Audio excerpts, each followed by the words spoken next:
Good evening, everyone.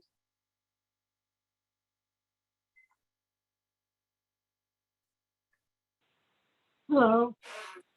How's it going, Brenda? Hey, Bernie. It's all right, thanks.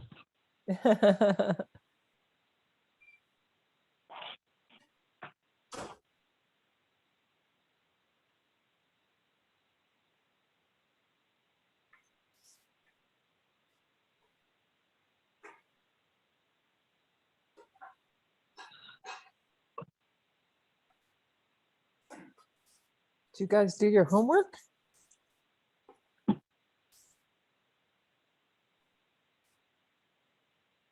Yeah. I mean, I read it some time ago. Good for you.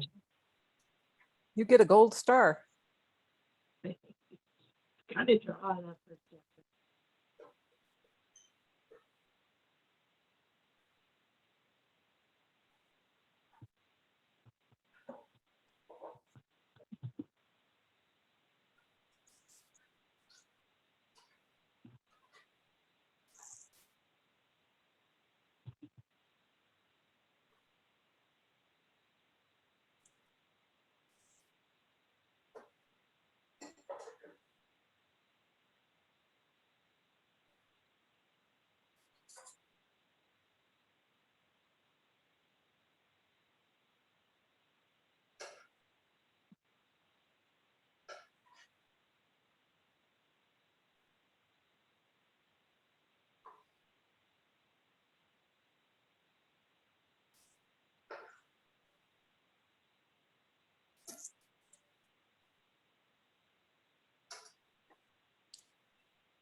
Hey Wade, this is Matt Ashby. Can you all hear me?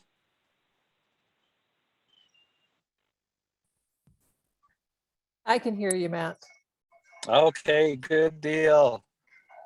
That's some minor technical difficulties here.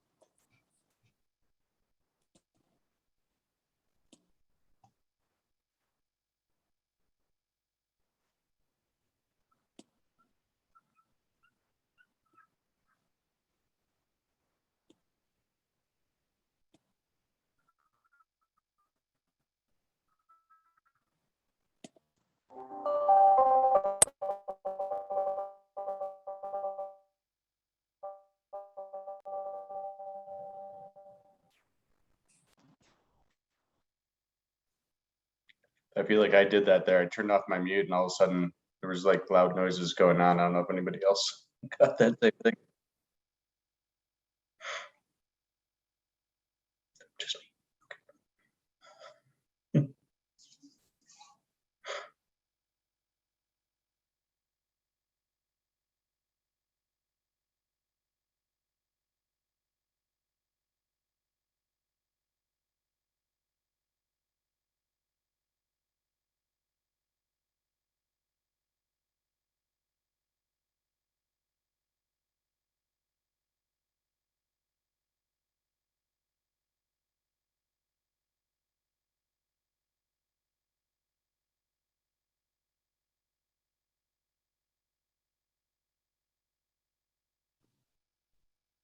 I can't hear you, so I may have to log off and log back in, so I apologize for that.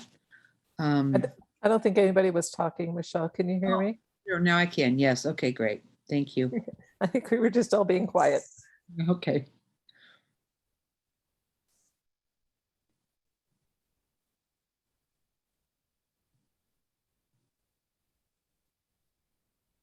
I'm glad to see you eating there, Kate, because I'm going to have to eat during the meeting too. So, Doing you.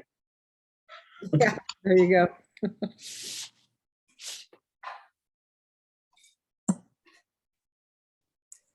Wait, I did hear from Judy Brown and she's not going to be able to join us this evening. Okay, thanks. How about Diane? I have not heard from Diane. Okay. I will check though, make sure I didn't miss something.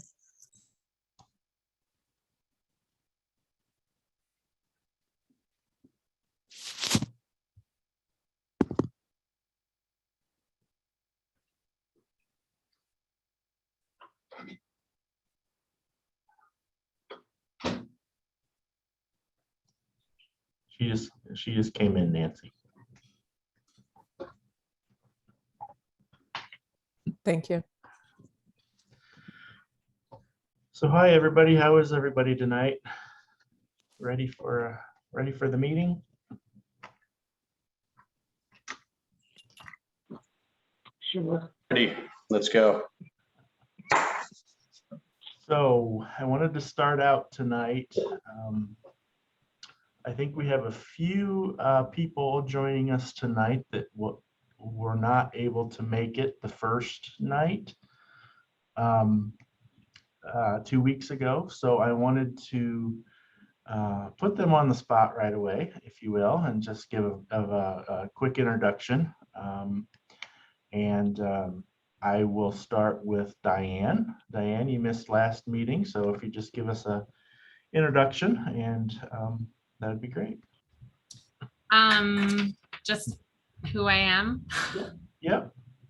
I'm Diane Lepowski. I'm on the Planning Commission, and I nope, thank you, water. I am a landscape architect, and I've lived in Englewood for the last 6 or 7 years, and have enjoyed being here. Excellent.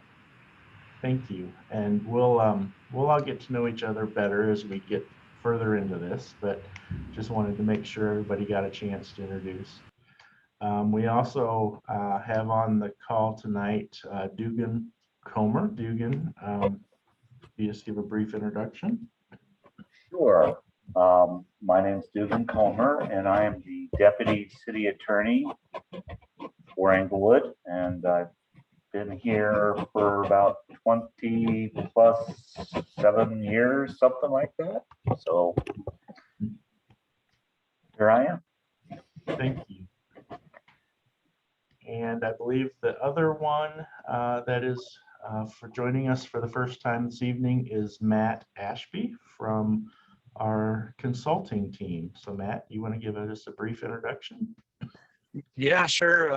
From the front seat of my car, I'm in between different meetings and had to find a landing spot at a local park. So my name's Matt Ashby. I'm with a company called Ayers Associates.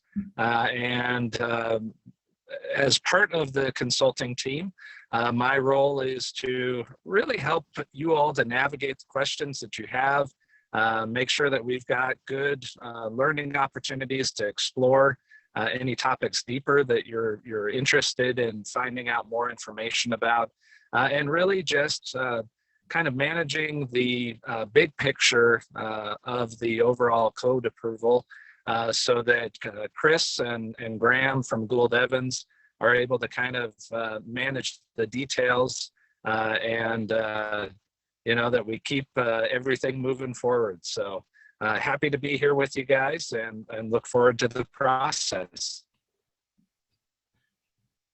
Excellent. Thank you, Matt. And that was a great segue into the next topic, and that is learning opportunities as we get started on this journey. If you remember 2 weeks ago, we decided that we would, I'll take a look a little more closely at chapters 1 and 2 of the Unified Development Code. And so, we wanted to leave the bulk of the meeting this evening to get everybody's thoughts and perspectives on those first 2 chapters. The first 2 chapters really do set the stage pretty well for the entire rest of the document. Chapter 1 is just a lot of the legalities of the code, but chapter 2 has quite a bit of information in it with regard to processes, the applications that the community development department and the planning staff work with, what we issue to residents, all the way from certain accessory permits, such as sheds, fences, that sort of thing, all the way up to planned unit developments, which are the larger negotiated zoning type regulations that we often see coming through, that require both city council and planning and zoning commission review and approval. So there's a lot of detail in chapter 2. So what we'd like to do tonight, you have the entire planning staff and more here with you tonight. So we're very interested, as we all have, varying degrees of familiarity with the code. So as we just said, we want to provide, an ample understanding and an ample chance for you all to start to get your feet wet and start to learn some of the ins and outs of the processes that we look at within the department and within the city. I will also remind you too that we do have the Unified Development Code assessment that we completed last summer and into early this year, which laid out some potential options for changes as well within these 2 chapters of the code. So that's something we also have that we can rely on as we start to identify particularly things that could be modernized, things that could be improved about chapters 1 and 2, starting to identify those changes that we'll look to make within these specific chapters. So with that in mind, just want to go around the screen here and just get some feedback. What do you find that works within chapters 1 and 2? What doesn't work? Ideas for modernizing the code. Any questions you all have? This is our opportunity to collectively learn from one another as we get deeper into the code. So I'm just going to call on people. I will start with Kate Townley. What are your perspectives on chapters 1 and 2? Of course you call on me. I feel like I haven't completed all my homework. Sorry. I didn't have any major, I will say I did not make it thoroughly through all of chapter 2. I didn't have really any suggestions for chapter 1.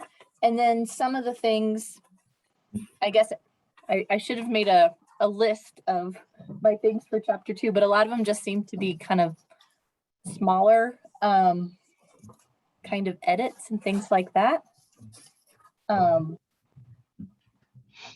It might be better to go to the next person, come back to me. Okay, no problem.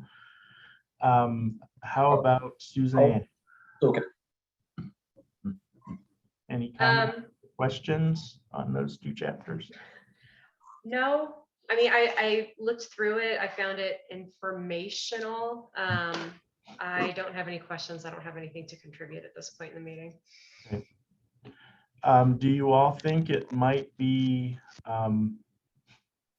too much information this early on in the code? One of the suggestions that came out of the assessment is that maybe this chapter could be located towards the end of the document. And another thing to keep in mind is the use of hyperlinks. So maybe if we hyperlinked a table of contents, for example, with each one of these application types, that would then sort of streamline the user's process and how the user sees the document. Anyway, keep those things in mind. I'll be quiet. Wade, Yes. it's Nancy. So Colin, I saw Colin raise his hand, and then Noel and Christine have their hands up as well. Perfect. Thank you, Nancy. Colin? Sure, Noel and Christine have way better because I got through most of it, not definitely all of it. There's a ton of information here. One of the things that jumped out was the TSA description and whether we needed to continue with that moving forward, because it seems like that's kind of gone away based on the fact that we're going to MUB1 with City Center. I'm not sure if that still applies to Oxford at all or anything like that, but I think that was a PUD also. So, just one of the things that, do we need that additional zoning at this point was, I guess, one of the questions that I had. Right. John Voberil, do you want to give a quick update on the process of the TSA overlay and what's happening with that project? Sure. So we are, as part of the text amendments for the rezoning, we are striking out all references to TSA as a base zone district. And so now you see them now, but once the ordinance becomes law in 30 days, or then the code company will make all those changes and we'll get updates to the code. And so you won't see TSA anymore. It'll be now an overlay. Does that make sense? Yep. Okay. Noel? You touched on it a bit already, but my question would be, who is the target audience? Because the 16.1 and 16.2 both kind of dive right into things that I'm sure a very small audience would actually need to use. And I completely stole what I'm about to say next, and it possibly was from you, Wade. But the more people who will want information, make that easier to find. So I see the first chapter as being super accessible, a way for people to get to the places they want to go. And I like your idea of have hyperlinks or some way that, if I want to know the nitty gritty about what I have to do to get a setback changed on my shed, I can click on that as opposed to having to dig through the entire bit. Right. That's good point. One of the goals is to make this a lot more user friendly. So that's something to definitely keep in mind as to the citizen that hasn't had any look into this document and how overwhelming it can be. So if we can streamline things that way, that's all the better.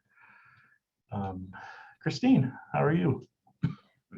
Good, thanks. Noel said it best. That's a lot of what I was going to say. So thank you. And I was also looking at the organization of the whole thing and not just what is in each chapter, but I saw that in the assessment report, there was a proposed outline in Appendix E. So I wondered if we would kind of concurrently take a look at that and see what they had suggested might be in chapter 1 and chapter 2. And I tried to do the crosswalk between the two. I got a little bit lost there, but at least gives us another perspective of where we can start for reorganizing these two chapters. Right, right. Exactly. Thank you. Back to Kate Townley. I was just going to say, I think, especially with chapter 2, I mean, it does jump in with all the, all the different review approvals and processes, but some of the things, it's like, do people know what these different things are? Like, where do we have either definitions, or how would they know to start there? So it makes sense to me, that recommendation to move this more towards the end and start out with other pieces as to what they are.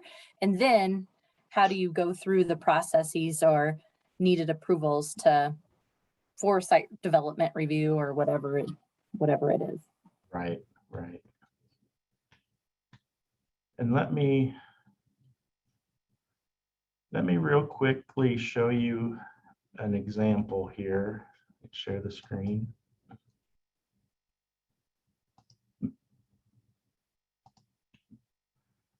So if you can all see this, this is the City of Centennial Land Development Code. And you can see how you can click on any one of these things and it immediately takes you to where you want to go. In the table of contents. Now, our code does do this. If you look at MuniRev or MuniCode online, they are hyperlinked already. But you can see there's these little buttons here to the side where if you want to look at what the parking regulations are, you can just click there and it takes you to parking and loading. So I think this is a really good feature that we ought to look into. And then if you have landscaping questions, you just click on that little tree and it takes you right to landscaping and tree protection and in Centennial. So,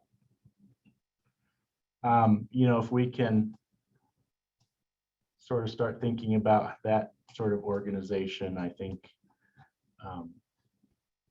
that'll be helpful for us in terms of user friendliness and that sort of thing. Now, one concern that I want to throw out there with that is that, this potentially might create things that such as broken links and those sorts of things that might get when code gets changed. We have to make sure that the links continue to match.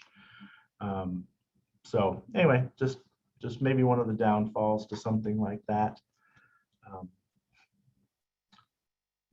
Kate, Wait, I think Matt Ashby's hand is up. Perfect.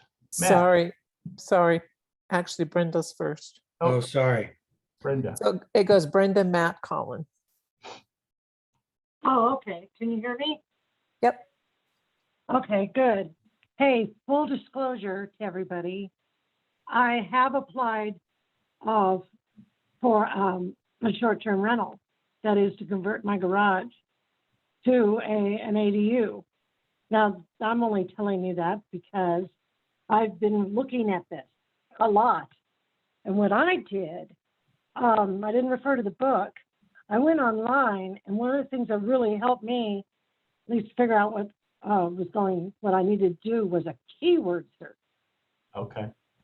Okay, so keyword searches, and that was really kind of instrumental in trying to figure out the flood zone situation. And that is interspersed kind of here and there in the chapters. And I don't know if it's worthwhile to have a separate topic about it or not, except for that we now have a hazard flood zone. We are on the floodplain. This is all a floodplain. But my understanding, having gone through this, is there are designated areas now where they are special. There are hazards because they're by the gully And that will have different, well, implications in all of this. I don't want to just talk about flood specifically. I just wanted to say that I am using it. And for chapter 2, I kind of like that we dive right into, hey, if you're going to make a city revision, this is what you need to do, and it has an outline of the steps. So I think that's useful. But I just thought I'd mention that. I don't know. I'd be interested to see the proposed outline that the team came up with. That's all I have. That's your perspective is very, very important, since you're using it right now, and trying to navigate a lot of that, especially with accessory dwelling units. That's a fairly new code, and it can be somewhat confusing, I think, to try to find what all the documents are you need and how to submit and that sort of stuff. So that's great perspective. Oh, you're on mute, Brenda.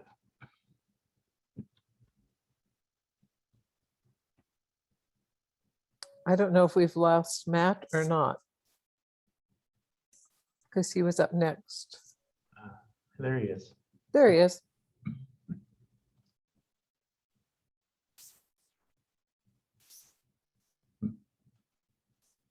Matt, are you there?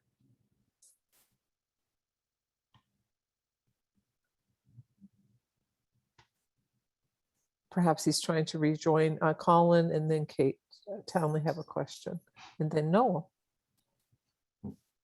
And this may be kind of oversimplifying what you and Kate were saying, but I guess if there was a way, like in the very beginning, to be like, if you're looking at an ADU, you click here, it does feel like we're going right into zoning changes and kind of these big picture things, whereas I just want to put an addition on my house, or look into an ADU, or people that are going to be more savvy at this are those who are going to be doing a PUD or something like that, that may be able to dig a little bit more. If this is, something that, what is the setback on my house, and they can, maybe click on that a little bit easier and earlier might be beneficial. I think Matt's trying to get back in touch with us from the mothership. I think we might have lost him again. And that might go with like the hyperlinks that you were talking about also, and to make it a little bit easier. But I guess as looking at this and then taking what Brenda had said about how she was using it, having to search through keywords, which is great, but not exactly the most ideal way to be able to do it. Right. Kate Townley. I really like the idea of having the hyperlinks, or the ability to kind of move through the document kind of quickly in that sense. I'm just wondering, considering, that staff uses this document all the time to make their staff reports, and then people who are doing some sort of application process would also be using this.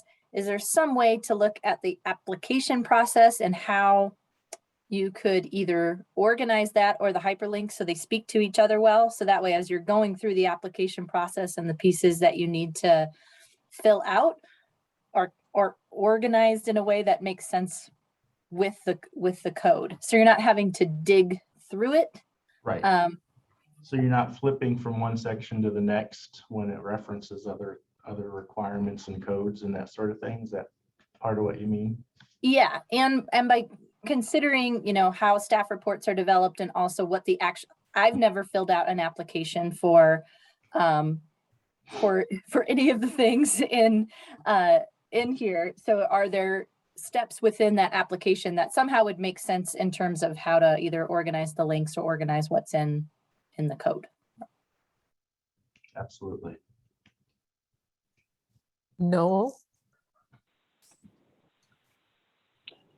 My question would be about what technology can solve for us here and what platforms exist already. It's usually impossible to get 100% of what you want out of a platform, but if we were to choose one, or staff were to choose one, I think that would help us understand what is and isn't possible for the ideas that we've been talking about. Right. Yeah. Good point. Andy?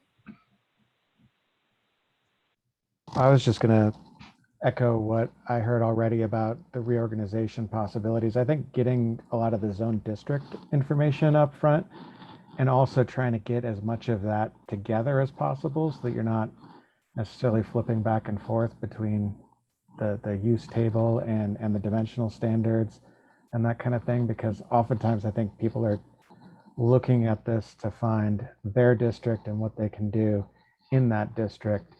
And some of this stuff that's all about procedure up front, I think is confusing if you were trying to read it straight through, which I think we might be the only ones trying to do that.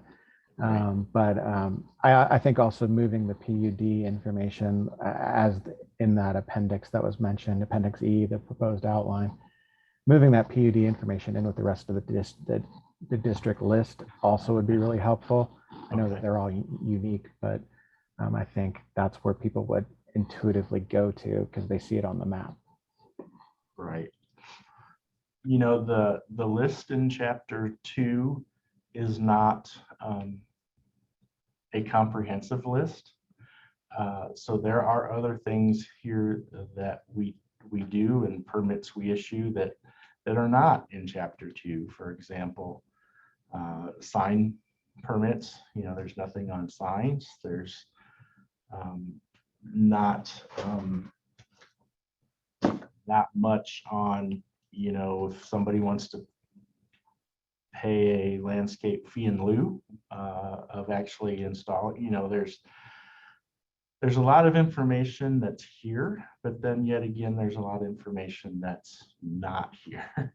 So yeah, finding a way to organize everything is going to be a task that we need to undertake. Bernie? You're muted, Bernie. There we go. Can you hear me now? We can. Thank you. I think everybody's made some good comments, especially what Kate said. I spend a lot of my days using these documents, and I can't say I've ever had a good day using one. So I think that breaking it down by project type or what the end user is trying to find, in other words, I think separating single family, detached, residential, typologies out from larger commercial development types. If somebody's doing a remodel or looking at what their options are for doing that, I think it should be checklist oriented. I think it should be, here's your zoning, and then click, here's your project. Here's what I want to do. In other words, have a list of what those options are. And then there really should be a checklist type of thing for the things that you need to be doing through there. Where this is at in the final document, I don't know, but a lot of this, I think, goes above and beyond what maybe that one user would do. And even somebody who's in the design and construction business who's trying to find something, if there was some sort of checklist item there and there was something that would say, hey, here I am in compliance, and then this is the next step, and it's broken out into different categories, I think it would be helpful, because once you get into the keyword search and scrolling through a zoning document online, it gets really cumbersome. And from a big picture perspective, I would like to see that kind of broken out to some degree. Okay.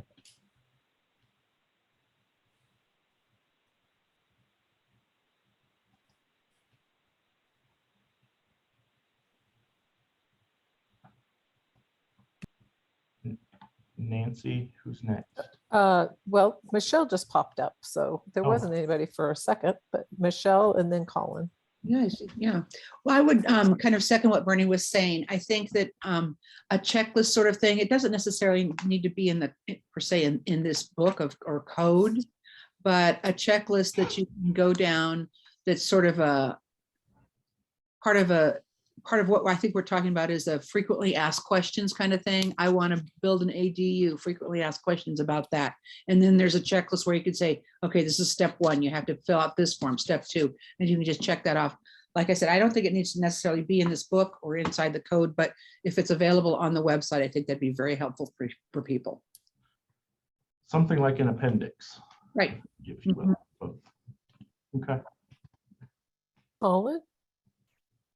I guess as I'm flipping through and then looking back to the table of contents, it does feel like there's just an entire amount of stuff in this chapter, right? I mean, so we've got zoning map amendments, PUD, zoning, site improvement plans, subdivisions, and then go into permits and conditional use permits and limited use. Like, does it make sense that those are all together in one item? Should it be that the permits are in their own side? Like, what is the difference between limited use and temporary use versus conditional use? I mean, they kind of all said the same thing to me, but that's probably because I don't deal with it every day. So I guess maybe if there's maybe a way to make this a little more of a palatable chapter and then pull out some of the things that could be in a separate chapter might be beneficial also. Very good, right. And just a little bit of background on all of those uses.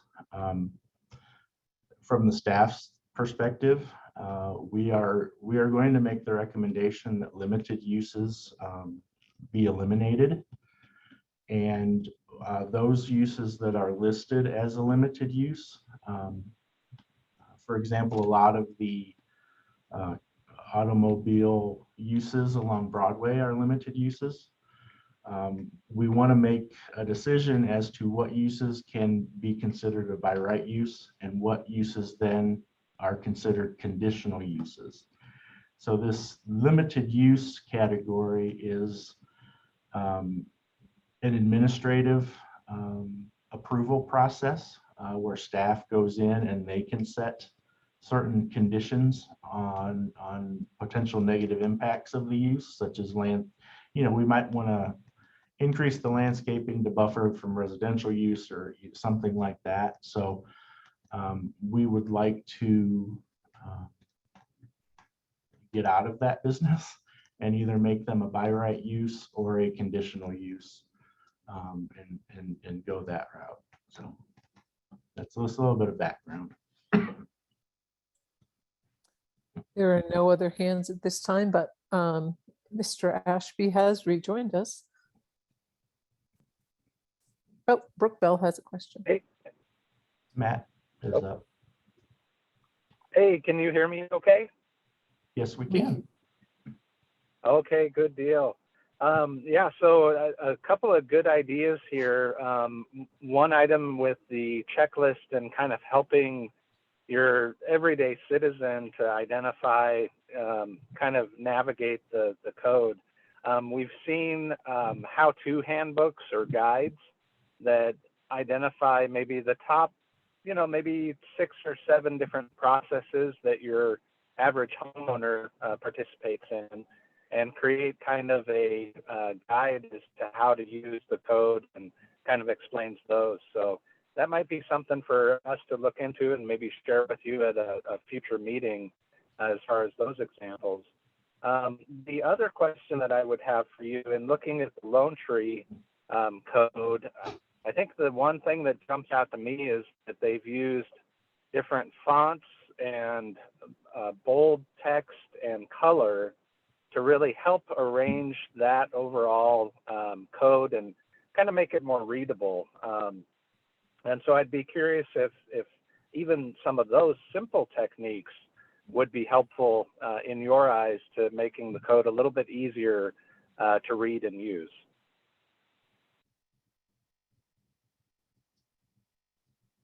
Okay, Brooke and then Bernie.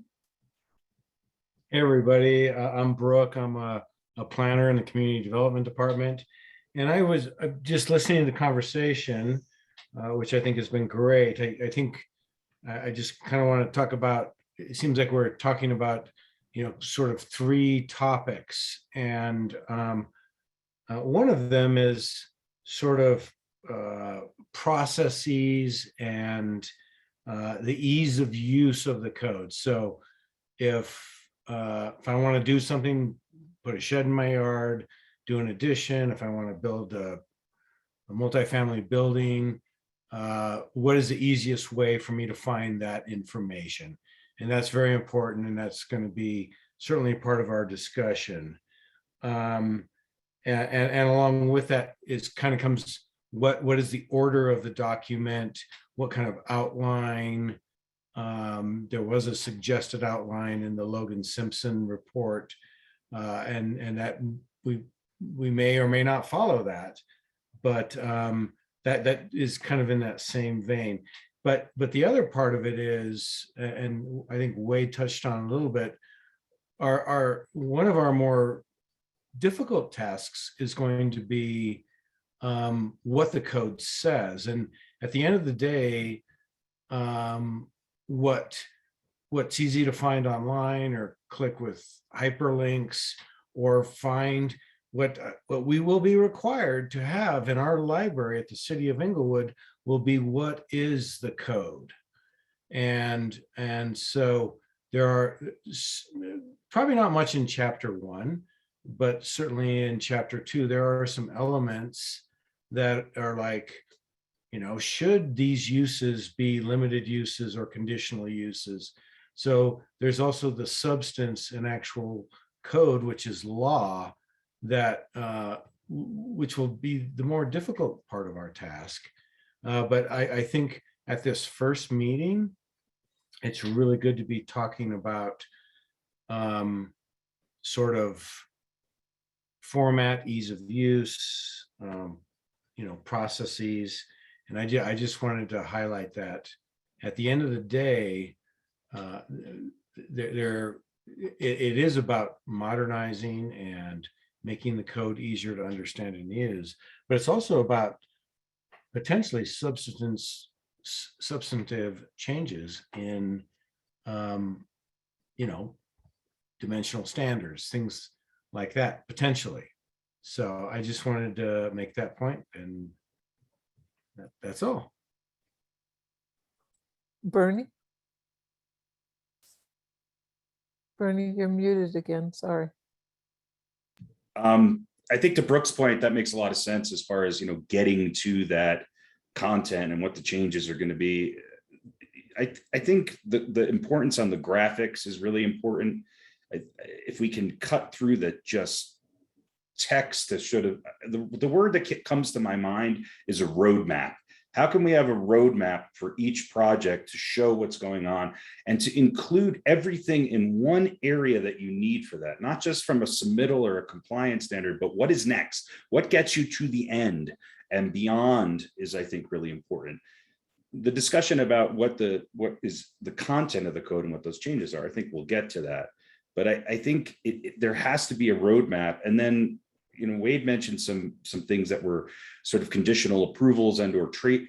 I think having trade-offs as part of the content of this code is important. I think having more options within the code so you don't have to go through plan review or administrative adjustments or whatever the case might be for changes, I think is important. I think that's really what I'm seeing as far as where people are looking at the code, is that there's always going to be uses that are outside of that. And if we can capture that and sort of have those trade-offs be written into the code, I think that would be a step in the right direction. Colin? I guess I did have a couple then specific things that I was surprised about when I was reading the text, and one of which is that if any of the groups fail to take required action, it just voids the entire process, which doesn't seem to be super fair, but maybe that's just the way it has to be. I don't know if that's something, those are the kind of things that we can adjust, or there's other things in table 16.2.2, the development of review and decision-making process that, do we need to change any of those? Or even something as simple as, do we really have to mail things anymore? Can we email kind of those type of items? I guess that'll probably come as we continue to go into it, but I guess is there how we want to do specific comments and questions to the text would be good to know how you guys would like to see those. And then Jill? So I was glad that Brooks brought up the different ways that we're trying to look at this, because I honestly, from a layperson's perspective, got so lost in the words of this that I didn't. I made it like 25 pages in and was like, I have no idea. This is like reading another language to me. So it's helpful to kind of step back and say, how is this presented? Because when it comes to content, I'm just wondering if, as we go through this process, if there's any guidance to like pull out a few things. It feels like there's so many words that go into everything that I got very lost in it. So I was wondering, when we do get to content specifically, if there's a way to distill down a few points that we want to really look at.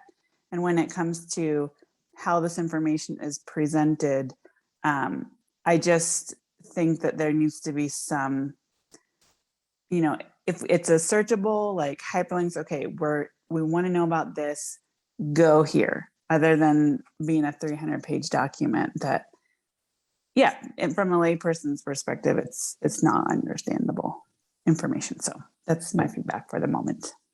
Thanks, Jill. That's very important feedback.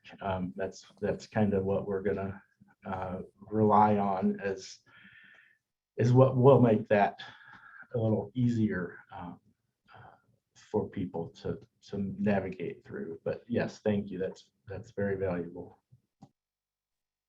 Colin? I'll go quickly.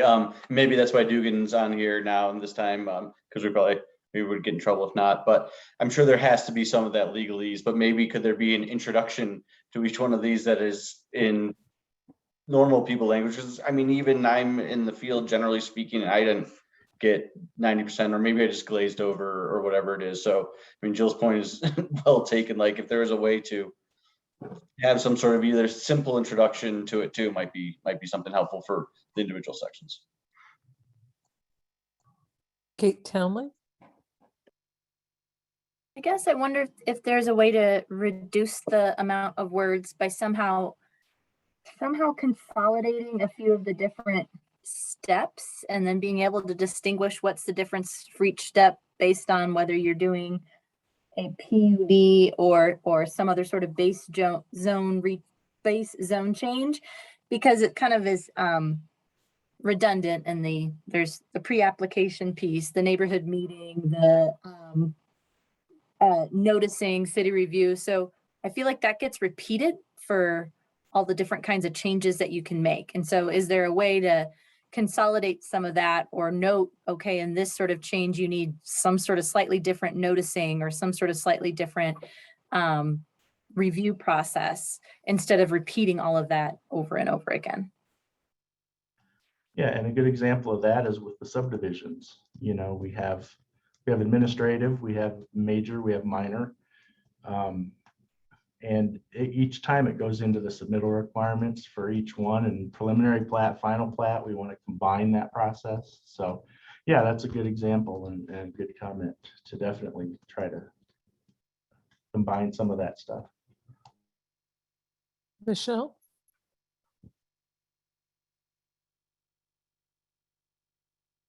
Sorry, Michelle? There we go.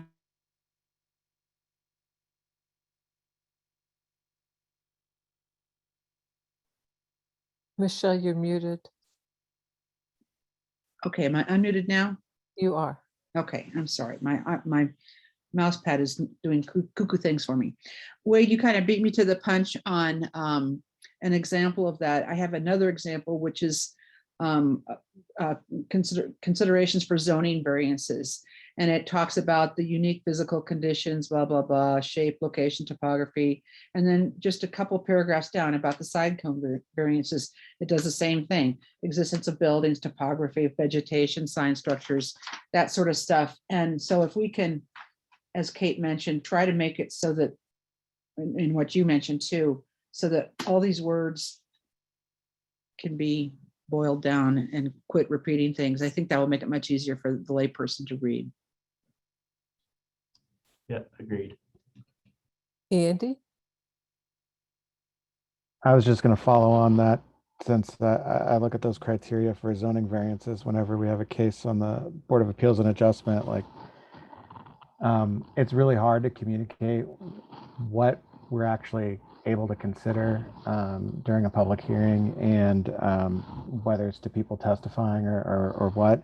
And then when we have to deviate from our traditional for if it's a signed variance or if we're dealing with an appeal on an administrative adjustment, there's different criteria that we have to consider. And so it is hard for us even on the board, and I can't imagine how it would be for someone who's trying to testify to any of those items.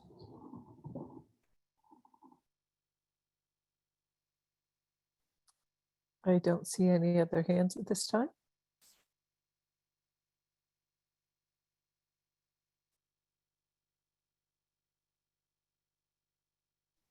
Oh, Andy has his hand back up and then Michelle.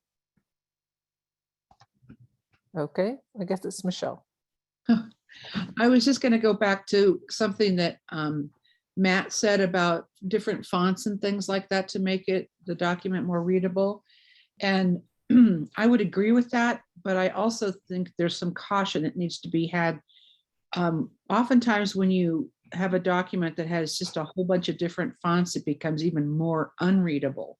So I guess I'm just saying, I agree with maybe some font differences and bolding and underline and things like that might be helpful, but as long as we just don't go too crazy with it and make it very, very complex for the eye, I guess.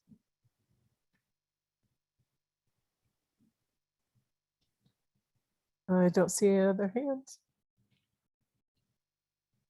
Okay, so I've pulled up another example of this is Carbondale, Colorado, their Unified Development Code, and I think we can talk some more about graphics and portraying information via graphics where possible. I think that could also be something that would help.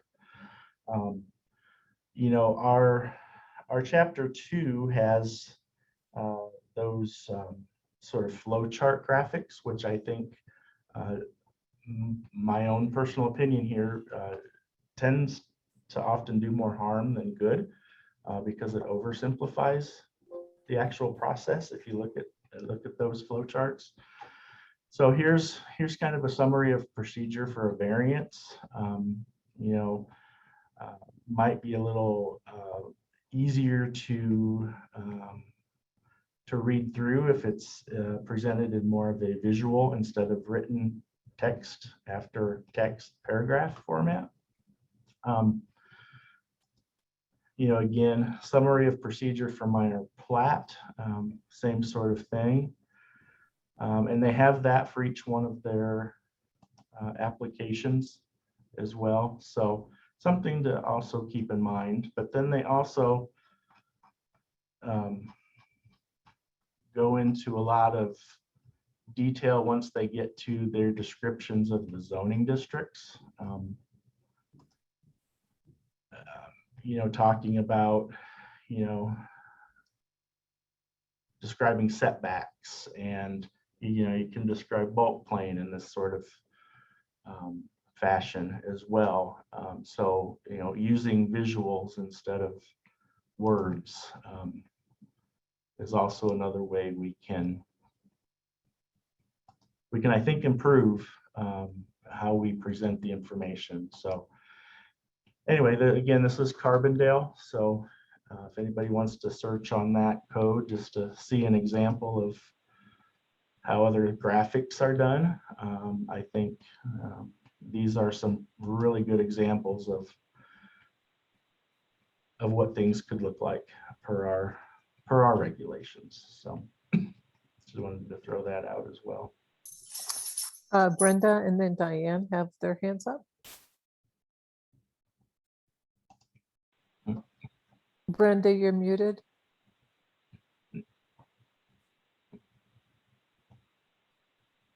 My phone, sorry. Yeah, I was gonna say, I think this is excellent, that the visuals make total sense. And you all kind of started with it.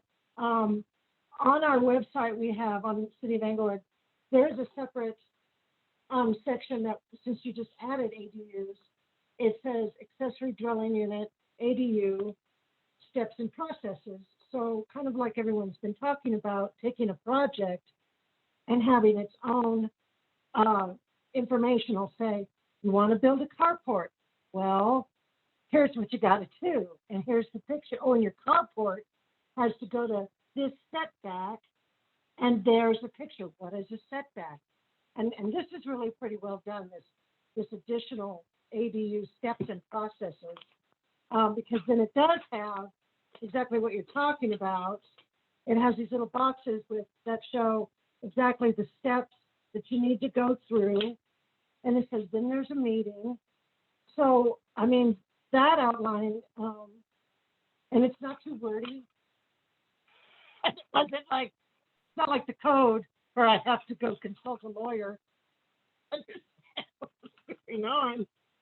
But so I kind of like the idea of taking, say you want to do a shed, say you want to do, you want to convert your garage. Because, and it's two different things, by the way. If you rent out, you can convert your garage and just make it your home, but then making it a rental is another thing. But yeah, I like this idea, and I like maybe the idea is for us to come up with all the possibilities, and maybe ask the city, you all, what have people been applying for? What have they been wanting to do? Fences, even. You know, I know my neighbors at the end of the block wanted to put their fence on the other side of the trees, and it was a process that was confusing for them to getting this variance. Also, I don't understand what limited use is versus conditional. We may have to expand on that for us if we want to explore changing and speaking of changing code, I don't know if I didn't know we were going to do any of that, but I know that we have a lot of residents pretty upset about their scrapes and what's going up. And so I hope we can eventually have a discussion about that. Maybe now's not the time. Yes, we will definitely talk about that. And you know, a big, one of the top 5 topics in the assessment was, you know, preservation of neighborhoods and character of neighborhoods. And so, you know, we hear a lot about the scrapes when we talk about neighborhood preservations and preservation techniques and that sort of thing. So that will be part of the conversation. You know, I don't know if Brooke or Brooke, do you want to explain a little bit more about limited use versus conditional use at all to help clarify? Sure. Yeah, so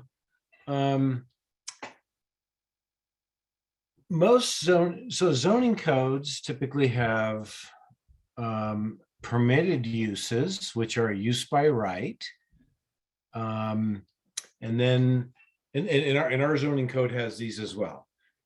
Permitted uses, which really is a use by right that you don't need to do anything special for it per se. So you're in the MU-B2 district on Broadway, and you are you sell toys, and somebody else wants to come into your property and sell auto parts. That's fine. That's good. They just do it. They apply for a business license, and unless they want to do any renovations to the building, they can just do it.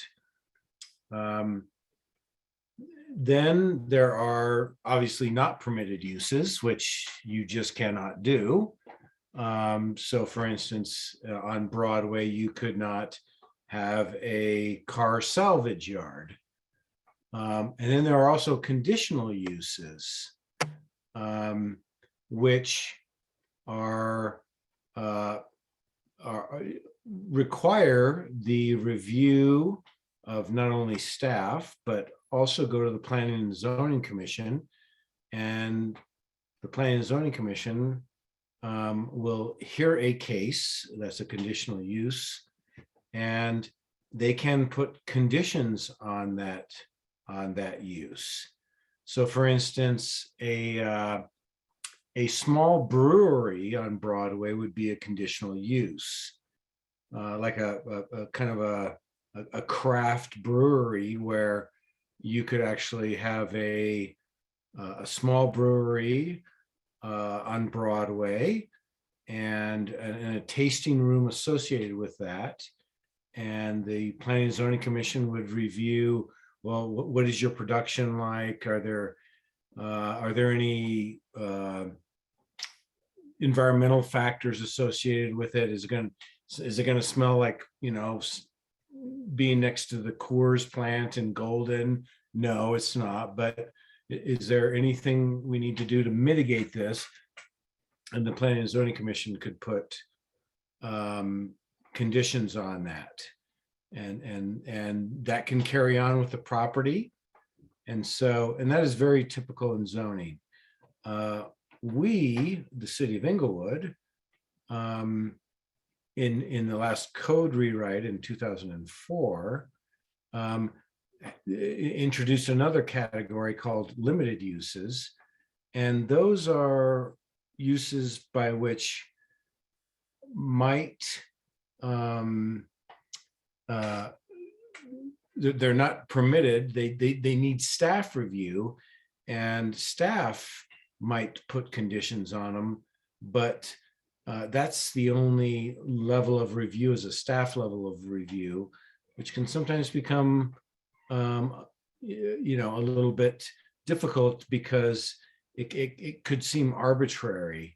And some of our limited uses have specific conditions written in the code or specific requirements written in the code, and others do not.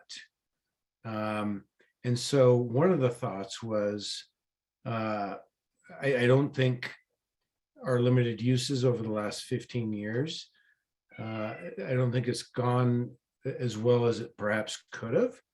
And so one of the thoughts is to take that list of limited uses and either make them conditional uses or permitted uses, and sort of take it away from staff authority and put it into either something that you can just do as a use by right, or put in under the purview of the Planning and Zoning Commission or whatever board would be chosen, but I think it would be the Planning and Zoning Commission, and have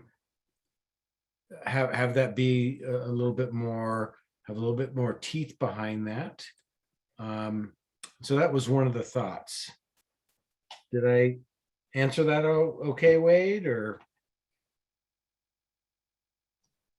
does that sound? I think so, Brenda. Anybody have any questions Do you have about any- that? No, I think, let me just say it back to you. Say I'm just trying to think of a business that, well, I know we had an issue with a certain business on Broadway. I do recollect that. And I know this person was very, very upset because he couldn't sell motorcycles out of his display window on Broadway. But he was able to, he couldn't sell them as a dealer, but he was able to sell them if you resell them as like a used car person. I mean, was that kind of what you're trying to do, is to get out of having the city try to regulate business? Is that what you're trying to get away from? I think I think it's either to say you can sell, motorcycles or automobiles. That's a use by right. Go for it. Or to have that particular use go in front of the Planning and Zoning Commission and have them put conditions on. For instance, auto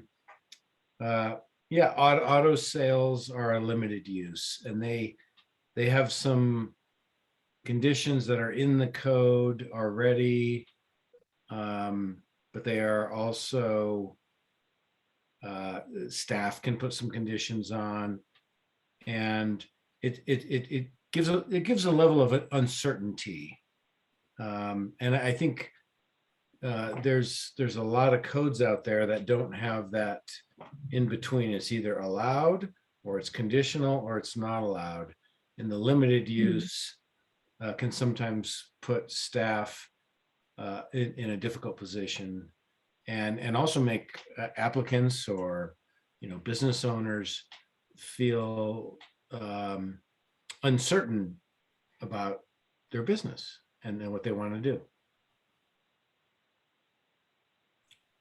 So Sure, Diane, but- sorry, I'm go sorry. ahead, Brenda. No, go ahead. No, I was just gonna then clarify, we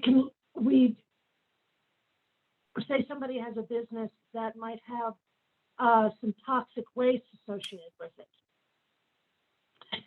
They wouldn't just automatically be given the right to use that property to do that. They would instead need to run it by planning and zoning. Would that be a conditional use? Well, there's certainly going to be uses that,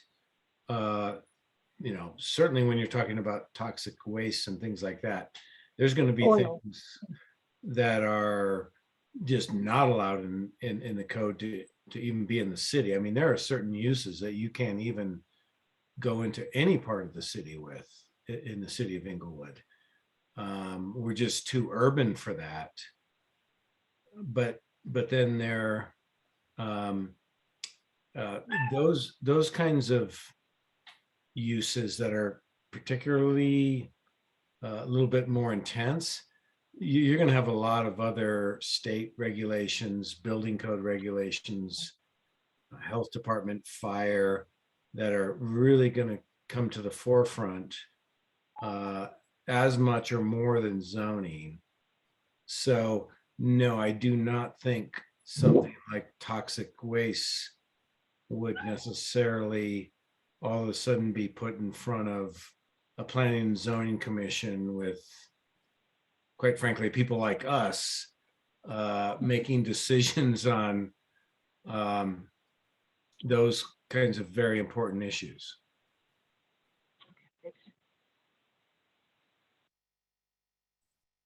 Diane?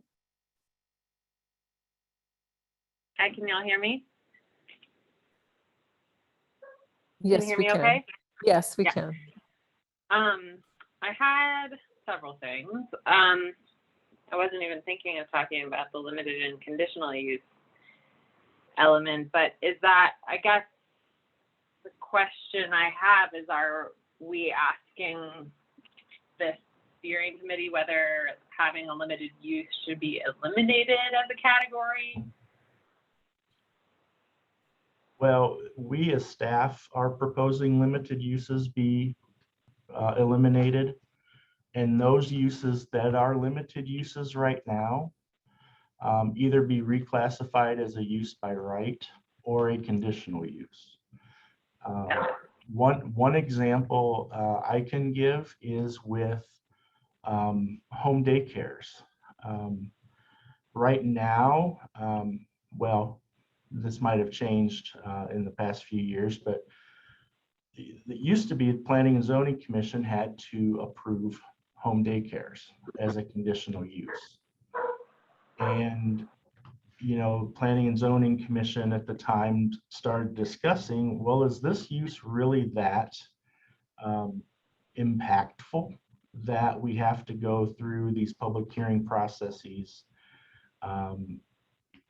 in order to let that operation continue in a neighborhood.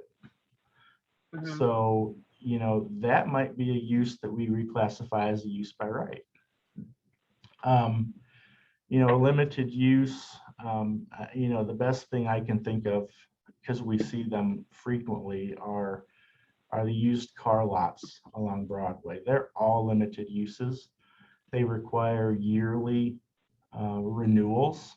So every year we have to go out and re-inspect to make sure all the conditions are met, and et cetera and so forth.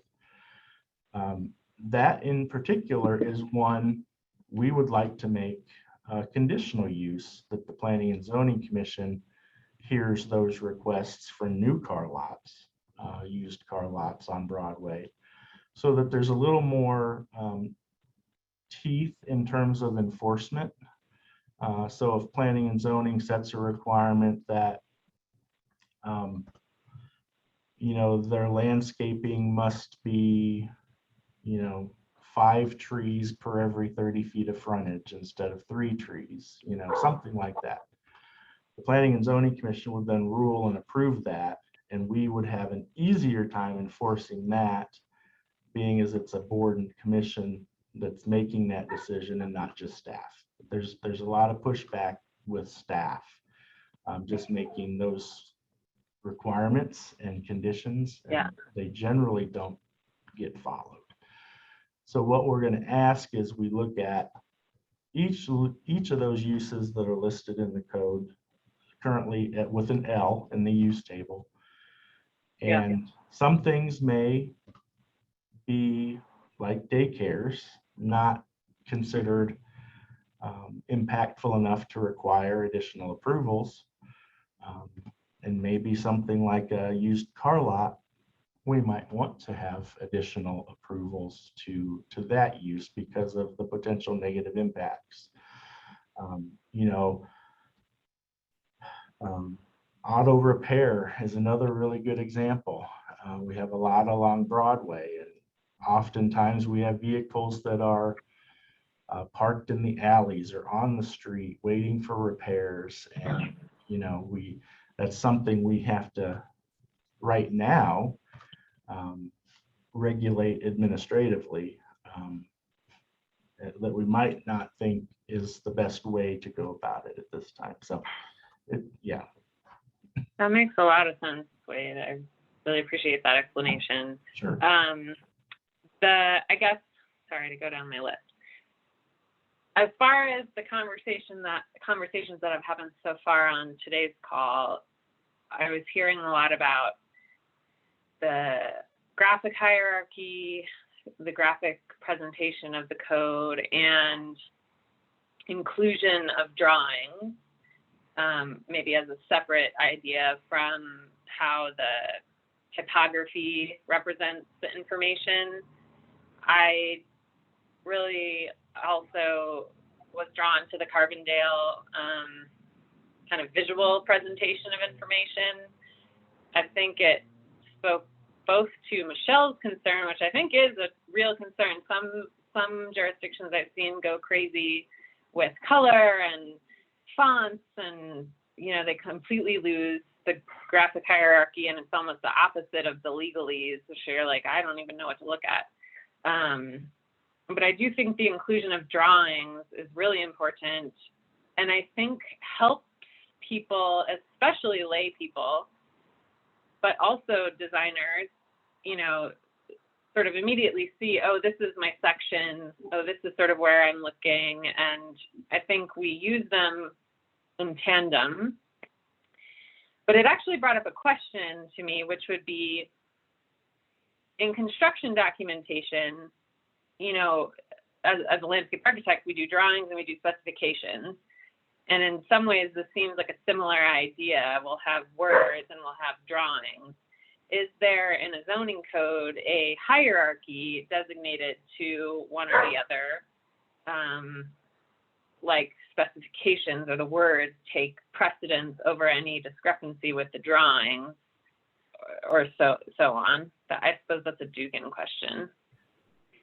Well, if I may, and correct me if I'm wrong, Dugan or Brooke, I think our code currently says that the text rules. So any table or visual that is in, hopefully this doesn't happen, but is in conflict with the text would rule. It would be. My understanding is the same. I think that's in like chapter 1, actually. Yes, I think text rules over table. I'm not sure I like that, but I think that's the way it is. Is that like a typical thing, Dugan? Yeah, it is, because if let's say, for instance, someone wanted to challenge a decision based on the table, the court would look at the text and the intent of the drafters in coming to its decision. It wouldn't necessarily look at the table per se, and the tables are really more, I think it's just more of a visual for people to look at. So the courts would look at the text and the basis of that.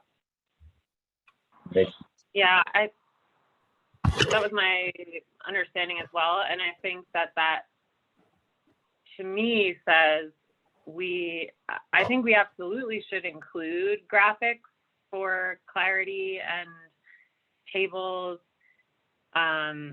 but having understandable, legible text that, the layperson, I mean, I think I've heard it on here already, even if you're in the field and doing this regularly, there's still a lot of interpretation that can go on in zoning code legalese.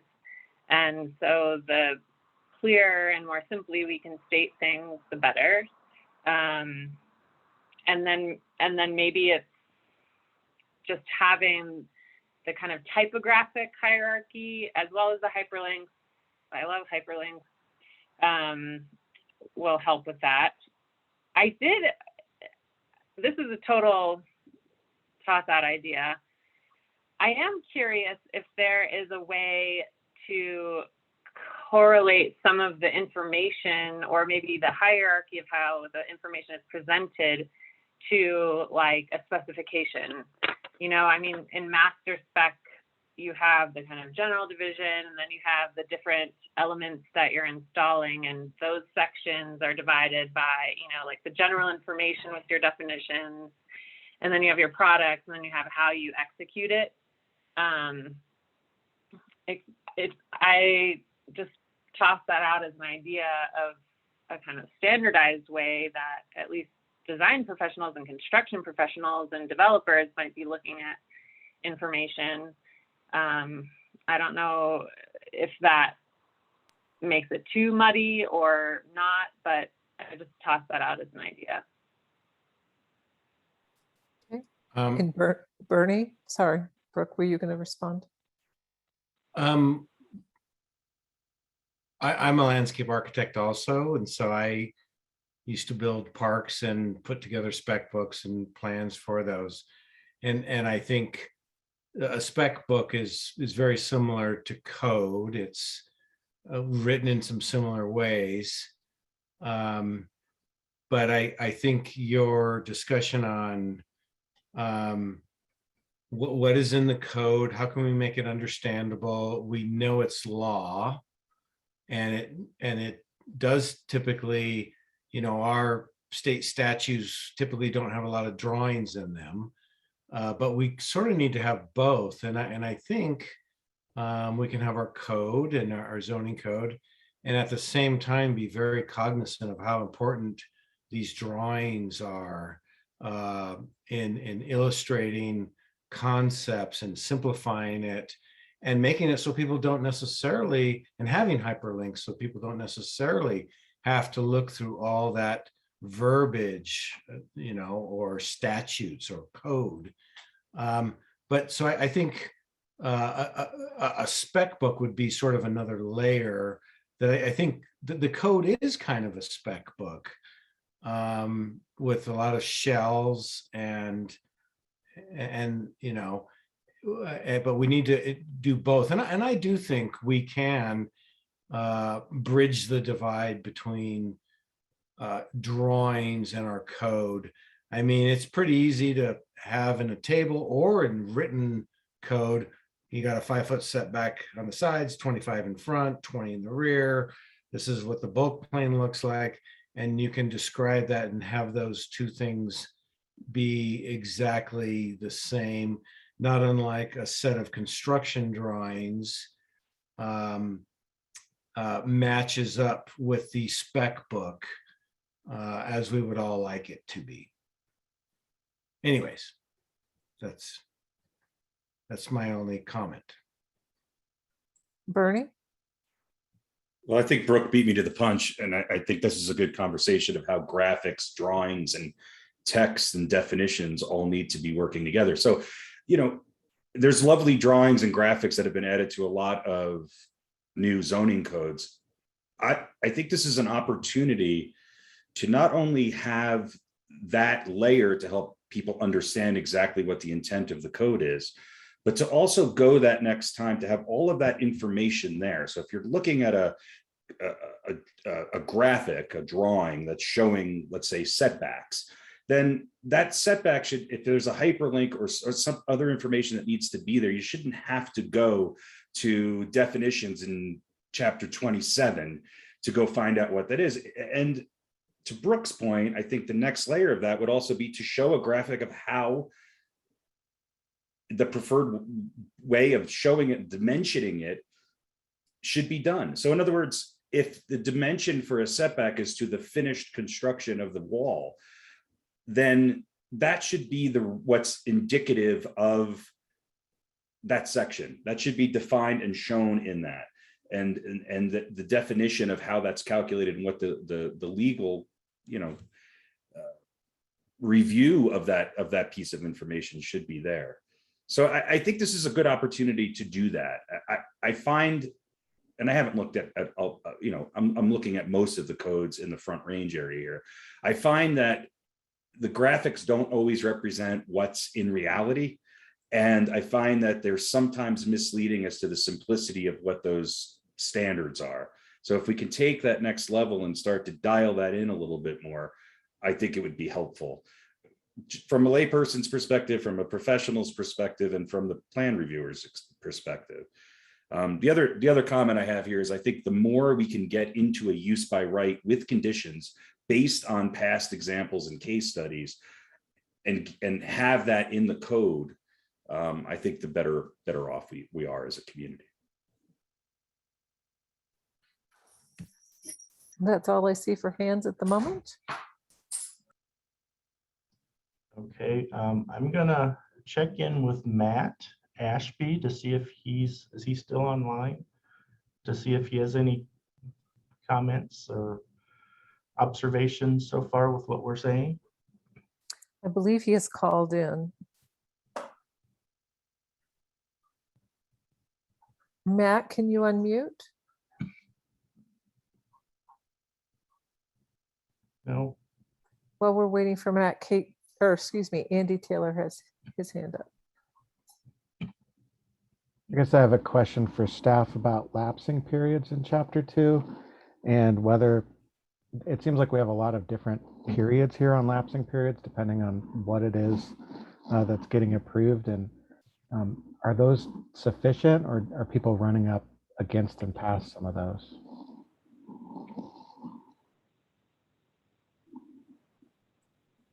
Wait, I think you're muted. Sorry, thank you.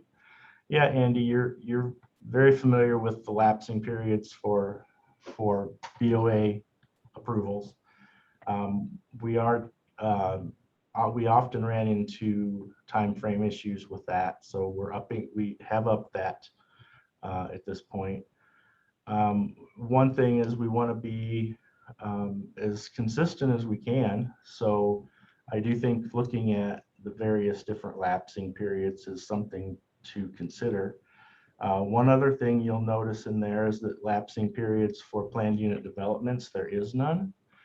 And there is not a lapse. So we are looking at establishing a period of time for those approvals. We've recently run into a planned unit development that was approved in 2013, I think it was, Brooke. Yes. They all of a sudden came in and pulled building permits for just last year. And so there was quite a bit of change that had happened in that time period with regard to, drainage standards and so forth, that, they were vested in the 2013 approvals. So, and that's one case that really brought that home to us, as we needed to look at that specifically for planned unit developments. But yeah, I think we have run into some times where that is not enough time for an applicant to really get, or a developer to get their financing together, or their, construction team together, and they would have to come back in for reapproval of things. And, that's an area we want to make sure we're giving people enough time to get things taken to the next step. It looks like Matt has been able to come off mute. Yeah. Hey, Wade, can you hear me? Yes. Yeah. Okay, good deal. Yeah, I just wanted to give you a chance to, we're kind of wrapping up the discussion here shortly on chapters 1 and 2, and just wanted to give you a chance to respond to things you've heard and ideas. Yeah. Forward. No, it sounds great. One of the concepts that we have taken with codes is a CSI approach, and that's clarify, streamline, and improve. And I think you've all really identified several ways that we would be able to do that through the update to the code, through some different formatting, different document wayfinding to make it easier to navigate, by using illustrations and visuals that help to explain more complex ideas in less words. So I think you've really hit on the key strategies that get us excited as far as code writers to be able to make this document a more navigable and functional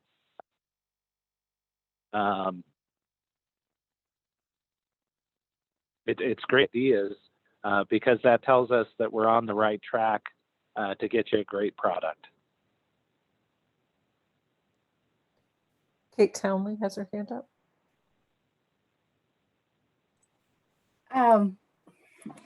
I guess I have two things. One would be, there was a House bill this year that I think required all municipal governments to get rid of the conditional use for childcare and not make any additional conditions on top of it just being a typical residential use. So we'll probably have to update that anyway. Okay. But I have a bigger question, so it may not be for tonight, but if I can put it out there, because this is about criteria in chapter 2, and in thinking about like if there are things that we're going to change in the text of the code that would be around bulk plane or things like that, and what that criteria would be.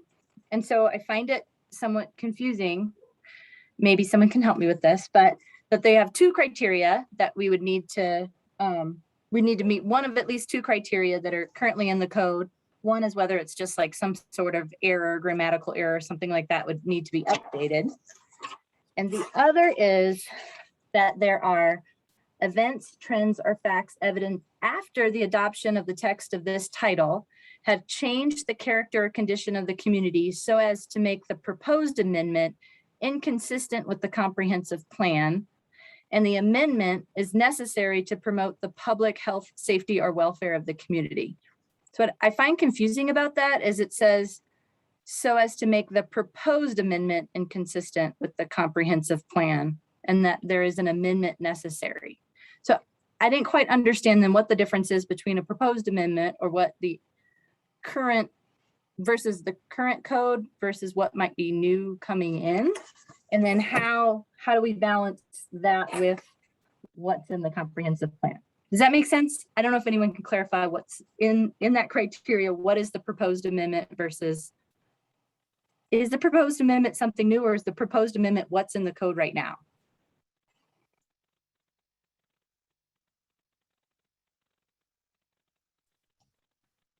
That's a good question.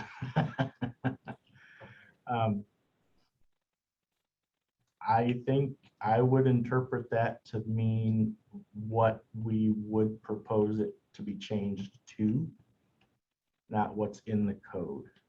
So what we are proposing the changes be should be in conformance with the comprehensive plan.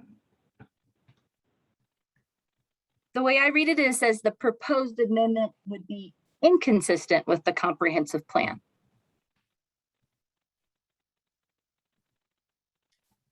Sounds like we need to take a look at that. Yeah. That's chapter 2 under code amendments, or I think the title of that is text amendments.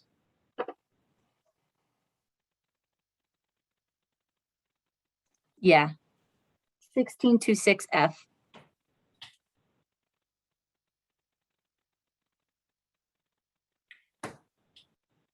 That sounds confusing. I get confused easily, but it does seem confusing.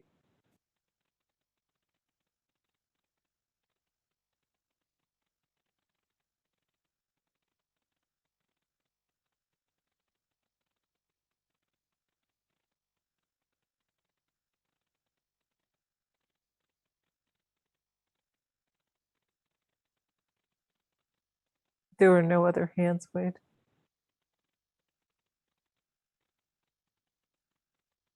You're muted, Wade. Yes, There you go. we'll take a look at that a little closer. I have it on the screen for everybody to see right here. F2. I wanted to ask a question, Matt.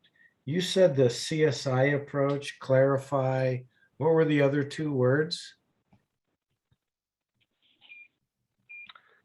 Yes, there was clarify, streamline, and improve. Okay.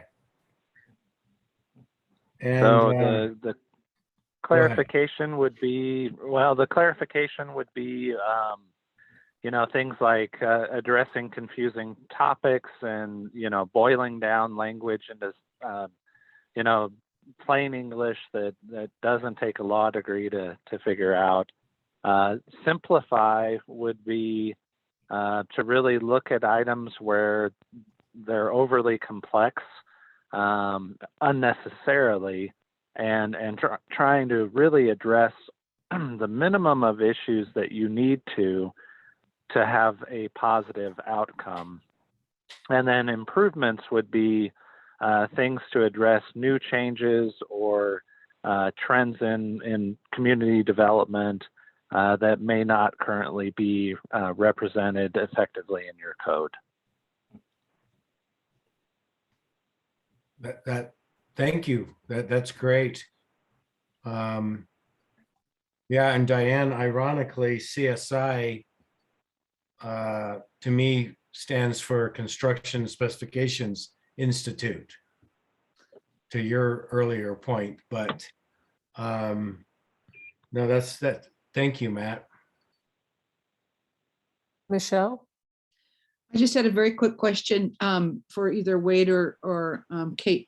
What was that section that you were referring to, Kate? 16-2- what? 16-2-6 F2.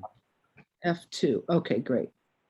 I was missing the 6 in there, so I was trying to look at it. I'm like, I don't see what she's seeing. So, okay, thank you.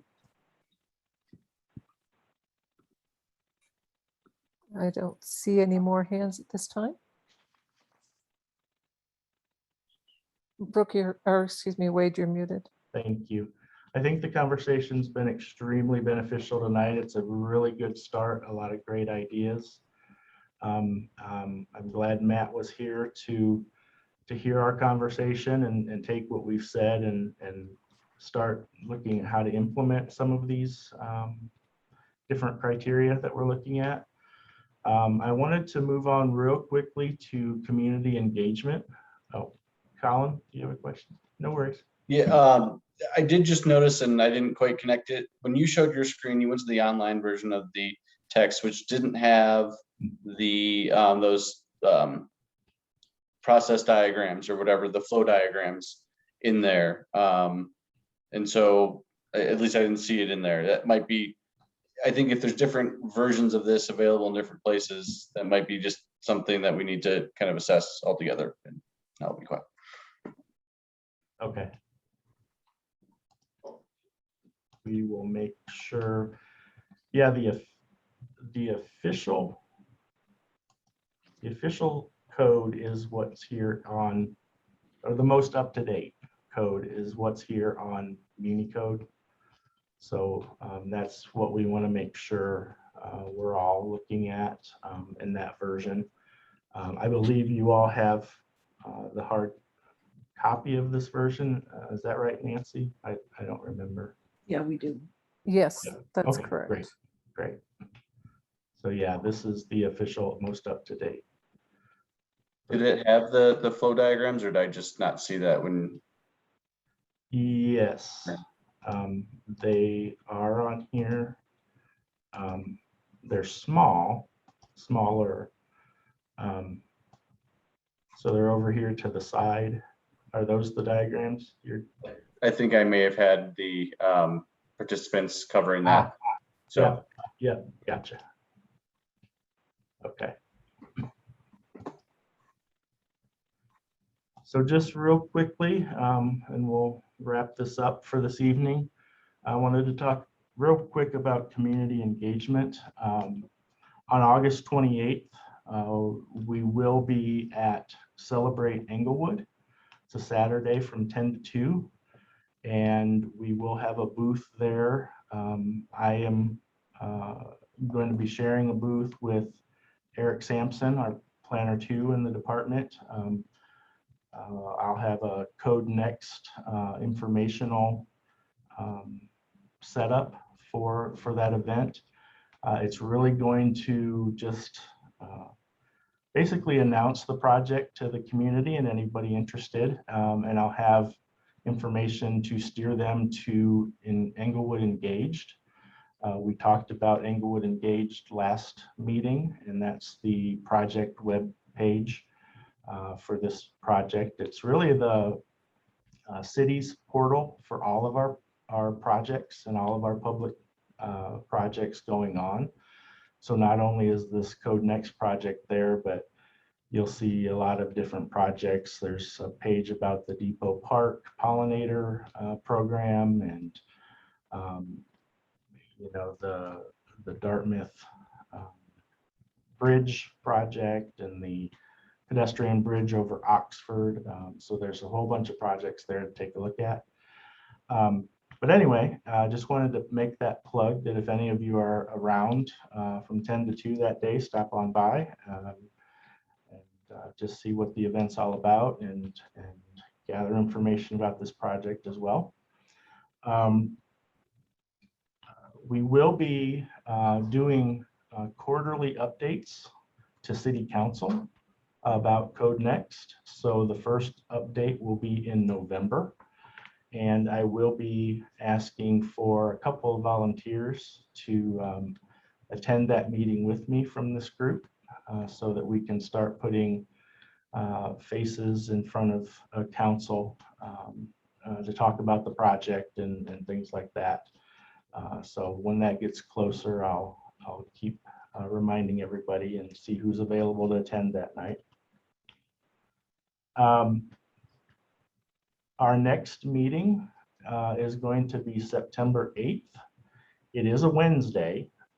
What's happened there is because Labor Day is Monday, everything gets pushed back a day. So City Council will meet Tuesday, and then this meeting would occur on Wednesday. So that will only happen on Monday holidays. So I just wanted to remind everybody it is Wednesday the 8th. You know, initially at that meeting, we will have a more comprehensive presentation by the Gould Evans team that kind of outlines the entire process here, how we're going to organize a little more clearly some of the major topics like workforce housing and parking and sustainability and that sort of thing. So how are we going to plug the larger topics into this conversation, and when we can maybe anticipate doing that and how we'll go about doing that. So we'll have a conversation about that. And then also John Voberil will give us an update on the Oxford Station industrial transit oriented development study that was completed by the city back in April. Again, just by way of education for everybody to see what's going on in the city, providing you as much information as we can so you can have that in mind as we go forward and talk about development regulations and what might work out in some of our other transit-oriented areas of the community. So that's what September 8th is looking like at this point. So I will turn it back over to any other questions you all have. Any questions or comments from any other of the staff members online? Otherwise, that's all we had tonight. I see some hands, so. Yeah, so we have Carl Adams, then Colin, then Noel. Great.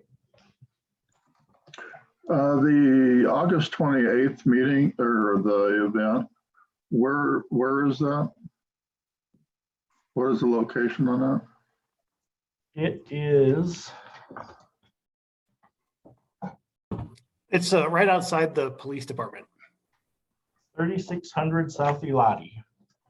So right outside, right outside the police department. Okay. All right.